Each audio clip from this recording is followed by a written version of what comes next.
Hello everyone. After discussing the break and continue statement, now we shall look at the pass statement. So, pass statement is generally a statement in Python language which is used for no operation, okay, or a null operation statement.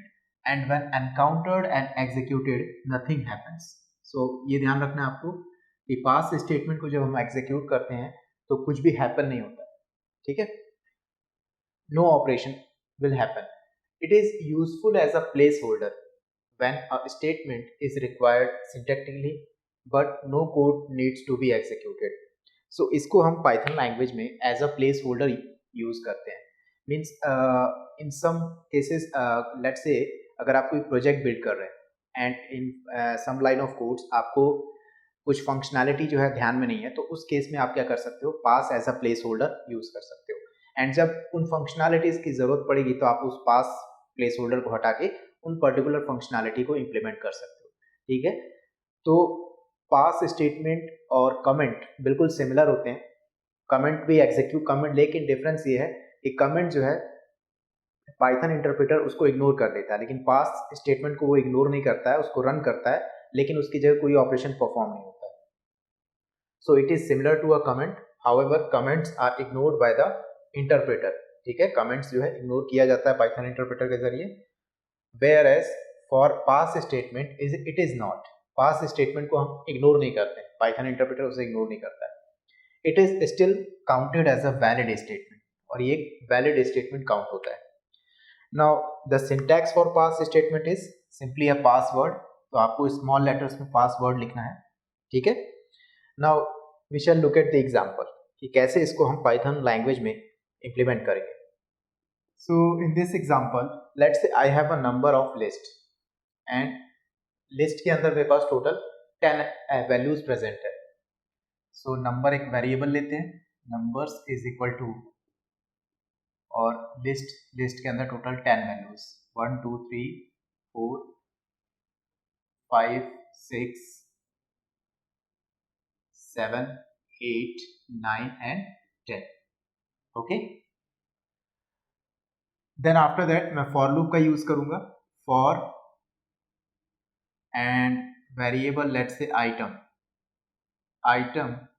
In numbers. So ये variable item जो है इसका control इस list पे रहेगा, numbers पे. और in this for loop मैं एक कंडीशन यूज करूंगा, if numbers, if let's say item mod 2 is not equal to 0. ठीक है, तो मैं क्या करना चाह रहा हूं, यहाँ पे जो भी ऑड वैल्यूज हैं उन ऑड वैल्यूज को इग्नोर करके इवन वैल्यूज को सिर्फ प्रिंट करना चाहता हूं. तो इसीलिए मैंने क्या किया, इफ ब्रैकेट में कंडीशन, आप ब्रैकेट में भी यूज कर सकते हैं या विदाउट ब्रैकेट भी.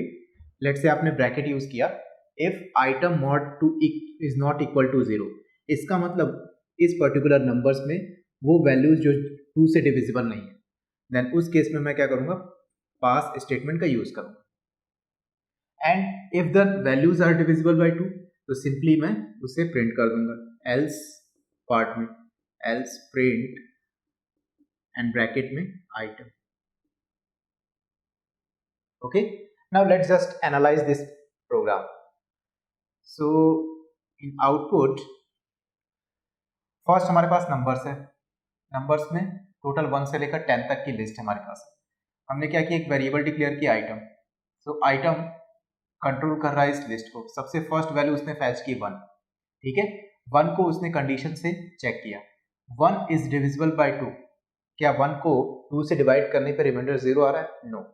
सो जब ये इफ स्टेटमेंट फेल हो गया तो हम एल्स स्टेटमेंट को एग्जीक्यूट करेंगे, और एल्स स्टेटमेंट में क्या है, प्रिंट आइटम, तो 1 प्रिंट हो जाएगा.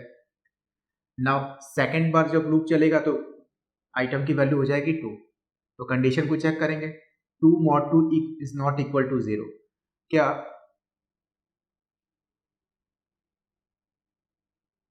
सॉरी, फर्स्ट टाइम जब हमने वैल्यू को यहाँ पे फैच किया था तो 1 वैल्यू थी, तो 1 को अगर 2 से डिविजिबल करेंगे तो डेफिनेटली रिमाइंडर जो है वो जीरो नहीं आएगा। तो इस केस में इफ स्टेटमेंट जो है वो ट्रू हो जाएगा। तो ट्रू हो जाएगा, तो ट्रू होने के बाद क्या है, पास स्टेटमेंट। तो पास स्टेटमेंट जो है कोई भी ऑपरेशन परफॉर्म नहीं करेगा, सिंपली हम फिर से कंडीशन को चेक करेंगे। नाउ सेकेंड टाइम जब आइटम की वैल्यू 2 हुई और उसे हमने इस कंडीशन से चेक किया, 2 mod 2 is not equal to 0, but ये कंडीशन जो है फेल हो गई। ठीक है, तो जब ये कंडीशन फेल हो गई तो हम एल्स पार्ट को एग्जीक्यूट करेंगे। एल्स पार्ट में क्या है, प्रिंट आइटम, तो 2 प्रिंट हो जाएगा। आ रहा समझ में? नाउ नेक्स्ट टाइम आइटम की वैल्यू है 3, 3 mod 2 is not equal to 0। 3 को अगर 2 से डिवाइड करेंगे तो रिमाइंडर क्या आएगा, 0। रिमाइंडर 0 नहीं आएगा, तो ये डेफिनेटली ये कंडीशन क्या होगी, फेल हो जाएगी।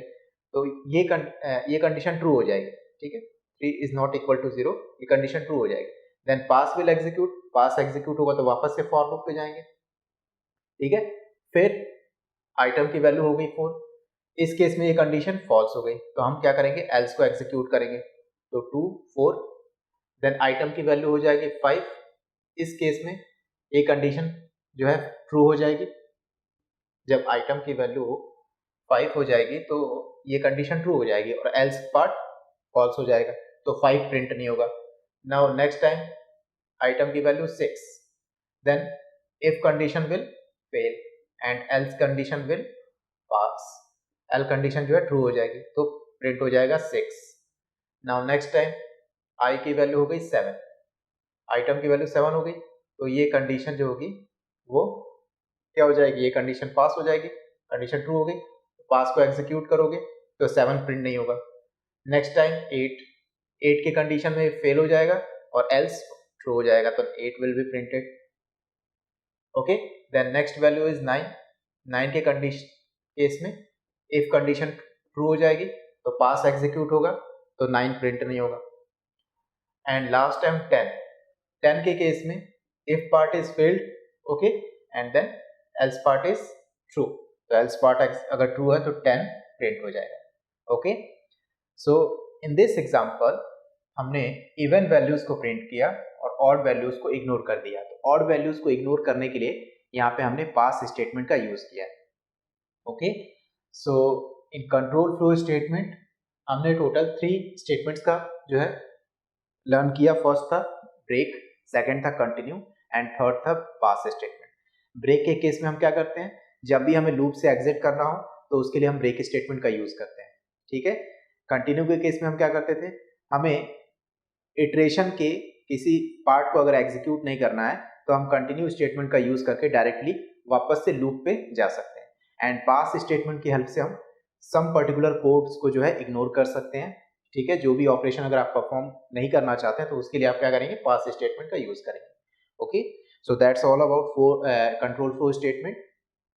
So in the next video we will see a summary on control flow topic.